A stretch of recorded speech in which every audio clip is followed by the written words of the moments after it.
Kalian tahu nggak apa itu sumo? Sumo adalah olahraga gulat dari Jepang yang sudah ada sejak zaman dahulu dan menjadi warisan budaya tradisional Jepang. Biasanya, olahraga gulat atau bela diri diikuti oleh orang-orang yang memiliki tubuh berotot dan proporsional. Akan tetapi, olahraga sumo ini sangat berbeda karena diikuti oleh orang-orang yang bertubuh besar dan gemuk. Asal-usul sumo memang belum ada sumber pastinya. Tetapi ada cerita yang mengatakan bahwa olahraga sumo muncul dari pergulatan antara Dewa Takemi Nakata yang melempar Dewa Takemi Kazuchi lewat lengannya. Namun, ada juga manusia yang dianggap sebagai pencipta sumo, yaitu Nomi no Sukune. Saat itu, Kaisar memerintahkan Nomi no Sukune untuk berurusan dengan Taima no Kehaya, karena ia menyebut dirinya sebagai manusia terkuat di bawah langit. Nomi no Sukune melawan Taima no Kehaya dengan tangan kosong. Nomi no Sukune mendorong dan menendang hingga menginjak, dan akhirnya Taima no Kehaya meninggal. Sejak saat itu, ia dianggap sebagai pencipta sumo, namun sumo pada saat ini tidak sebrutal yang dilakukan Nomi no Sukune.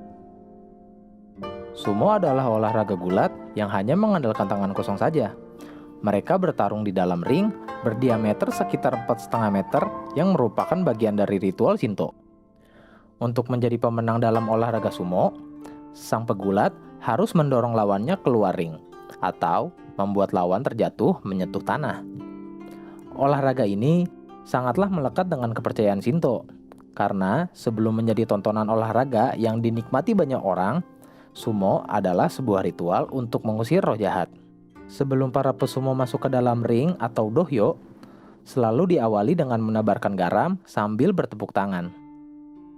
Selain itu, sebelum melakukan kontak, para pesumo atau yang disebut rikishi melangkahkan kakinya beberapa kali.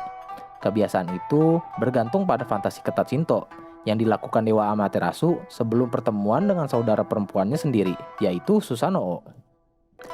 Para pesumo haruslah tanpa pakaian dan hanya menggunakan mawashi yang menutupi bagian pribadi seperti ini. Ritual sumo sudah ada sejak zaman Yayoi dengan tujuan menunjukkan kekuatan mereka di hadapan para roh untuk menghormati dan berterima kasih atas hasil panen yang melimpah. Pertandingan sumo semakin populer saat memasuki zaman Edo. Olahraga gulat ini bukan menjadi hiburan semata, melainkan ajang mengumpulkan uang donasi yang disebut kanjinzumo. Pertandingan sumo yang diadakan untuk menggalang dana demi kebutuhan pemeliharaan kuil, tempat suci, dan infrastruktur lainnya.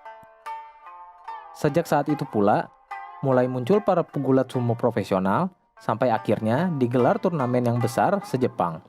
Selain itu, gaya rambut yang disanggul dan dicawat masih digunakan hingga saat ini, yang tentunya merupakan bagian dari budaya. Awalnya, hanya kalangan elit tertentu saja yang boleh ikut dalam turnamen sumo. Namun, lama-kelamaan, turnamen sumo memperbolehkan untuk semua kalangan. Walau, pada zaman Meiji, acara sumo ini sempat mendapat kritik karena adanya aturan yang melarang orang tampil bugil di depan umum. Karena para pesumo hanya menggunakan mawashi saja. Meskipun demikian, acara gulat sumo kembali ditampilkan di depan kaisar pada tahun 1884 dan ketenarannya pun kembali. Pada awal abad ke-20, muncul dua asosiasi Jepang yang kemudian disatukan menjadi Dai Nihon Sumo Kyokai atau Asosiasi Sumo Jepang. Itulah penjelasan singkat tentang sumo. Semoga dapat menambah wawasan kalian, terutama yang tertarik dengan sumo. Terima kasih sudah menonton dan sampai jumpa di video selanjutnya ya.